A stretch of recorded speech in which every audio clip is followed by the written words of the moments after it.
আজকের রেসিপি হলো নিহেরে মাছের তরকারি। এই নিহেরে মাছের তরকারিটা করার জন্য প্রথমে নিহেরে মাছগুলোকে কড়াই ভালোভাবে ভেজে নিতে হবে নুন হলুদ দিয়ে। তারপরে যে উপকরণগুলো আছে সেই উপকরণগুলো এক এক করে দিতে হবে। তারপরে প্রথমে কড়াতে তেল দিতে হবে। সেই তেলটা ভালোভাবে গরম হয়ে যাওয়ার পরে সেটাকে নাড়িয়ে চাড়িয়ে নিতে হবে। এরপরে আগে থাকতে কুচিয়ে রাখা পেঁয়াজগুলো এই কড়ার উপরে দিতে হবে।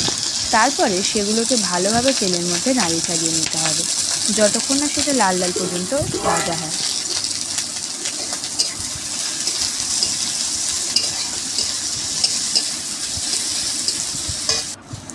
পেঁয়াজটা লাল লাল হয়ে ভাজার পরে এর মধ্যে আগে থাকতে রসুন এবং লঙ্কা বাটাটা অ্যাড করতে হবে। তারপরে সেটাকে ভালোভাবে নাড়িয়ে চাড়িয়ে নিয়ে এর মধ্যে অ্যাড করতে হবে আগে থাকতে কুচিয়ে রাখা হাইব্রিড ধনেপাতার কুচি।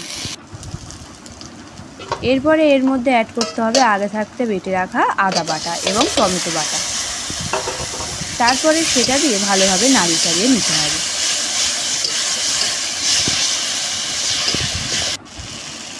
এরপরে এর মধ্যে অ্যাড করা হলো পরিমাণ মতো হলুদ গুঁড়ো এবং লঙ্কা গুঁড়ো। তারপরে এই হলুদ এবং লঙ্কা গুঁড়ো দিয়ে এটাকে খুব ভালোভাবে নাড়িয়ে চাড়িয়ে নিতে হবে।